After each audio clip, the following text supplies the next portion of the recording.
বেলডাঙ্গায় টানা ৩০ ঘন্টা ধরে চলেছিল অশান্তি, আর সেই অশান্তির ঘটনায় আরও একজনকে গ্রেফতার করা হলো। ধৃতের নাম ফজলুর রহমান।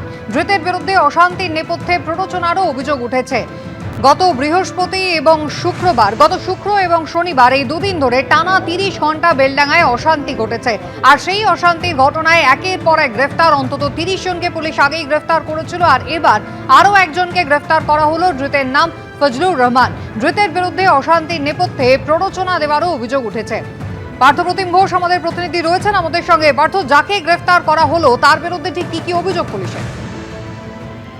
দেখো, পুলিশ জানাচ্ছে আরও একজনকে গ্রেপ্তার করেছে এবং তার বিরুদ্ধে যেটা অভিযোগ হচ্ছে সেটা হচ্ছে যে গত শনিবার দিনকে যে ঘটনা ঘটে অর্থাৎ বড়ুয়া মোড়, সেই বড়ুয়া মোড়ে পুলিশের তরফ থেকে একটা ছবি সামনে আনা হয়েছে এবং যে ছবি সামনে এনে তাকে চিহ্নিত করা হয়েছে এবং ধৃতের নাম যেটা বলা হচ্ছে যে ফজলুর রহমান, এবং এই ফজলুর রহমানকে কিন্তু গতকাল রাত্রেবেলা গ্রেপ্তার করা হয়েছে এবং সেই গ্রেপ্তারটা হয়েছে বেলডাঙ্গা এলাকা থেকে। বিভিন্ন জায়গায় যখন তল্লাশি চালানো হচ্ছিল সেই তল্লাশি চালিয়ে কিন্তু এই ফজলুরকে গ্রেপ্তার করেছে পুলিশ।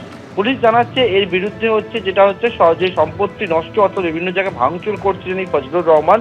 অন্যদিকে কিন্তু দেখা যাচ্ছে পুলিশ জানাচ্ছে যে ইট ছুটছিল পুলিশকে লক্ষ্য করে বা একেবারে যে গাড়ি ভাঙচুর হচ্ছিল সেই সময় ইট ছোড়াতে কিন্তু এই ফজলুর অভিযুক্ত রয়েছে এবং সেই মতো এই ফজলুরকে গ্রেপ্তার করা হয়েছে। এই নিয়ে গ্রেপ্তারির সংখ্যা দাঁড়ালো ৩১ এবং যে বিষয়ে পুলিশ জানাচ্ছে যে আজকে তাকে পুলিশ রিমান্ডে যে আবেদন জানানো হবে। অন্যদিকে বিভিন্ন জায়গায় এখনো পর্যন্ত রেড চালানো হচ্ছে, সিসি ক্যামেরা ফুটেজ, পাশাপাশি যে সামাজিক মাধ্যম রয়েছে এবং বিভিন্ন টেলিভিশনে যে ছবিগুলো প্রকাশ হয়েছে সেই সমস্ত ছবি দেখে চিহ্নিত করে কিন্তু অভিযুক্তদের খোঁজে তল্লাশি হচ্ছে বলে মুর্শিদাবাদ পুলিশ জেলার তরফ থেকে জানানো হচ্ছে।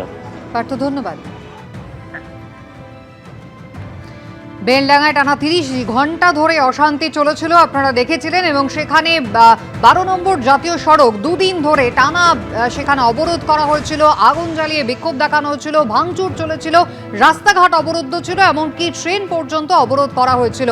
সেই ঘটনায় পুলিশি ধরপাকড় শুরু হয় শনিবার দুপুর থেকে এবং তারপরে গ্রেফতার করা হয়েছিল অন্তত ৩০ জনকে, যার মধ্যে আবারও আরও একজনকে গ্রেফতার করা হলো। গ্রেফতারির সংখ্যা বেড়ে হলো ৩১। বেলডাঙ্গায় অশান্তির ঘটনায় ব্যবসায়ী সমিতির সঙ্গে পুলিশ বৈঠকে বসেছে। অশান্তি থামাতে গায়ের জোরে কড়া বার্তা দিন ব্যবসায়ীদের, এমনই বার্তা দিল পুলিশ।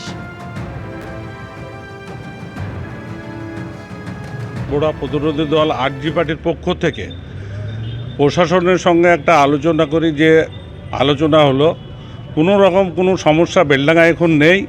যদি কোনো রকম কোনো সমস্যা হয় তার আমরা কঠোর ব্যবস্থা নেব এবং প্রশাসনের সহযোগিতা। পুলিশ আজকে ব্যবসায়ীদের সঙ্গে বিগত দিনে দুটো বিক্ষিপ্ত ঝামেলা আমাদের বেলডাঙ্গায় হয়েছিল, যার ফলে আমাদের সাধারণ ব্যবসাদাররা প্রচণ্ড হারে ব্যবসার ক্ষেত্রে সমস্যার মুখে পড়েছে এবং আমাদের দোকানপাট বন্ধ রাখতে হয়েছিল। যাতে আগামীতে এরকম সমস্যা না হয়, যাতে এই যে ঝামেলাগুলো হচ্ছে তার মোকাবিলা করতে পারি, সেই কারণে আমরা বসেছি। পুলিশ প্রশাসন এর আগেও সহযোগিতা করে আসছে আমাদের ব্যবসাদারদেরকে এবং প্রত্যেকটা ব্যবসায়ী সমিতিকে। এবারও তার কোনো বিকল্প নেই, এবারও ওনারা সহযোগিতা করছেন এবং আমাদের পাশে আছেন। এবিপি আনন্দ, এগিয়ে থাকে, এগিয়ে রাখে।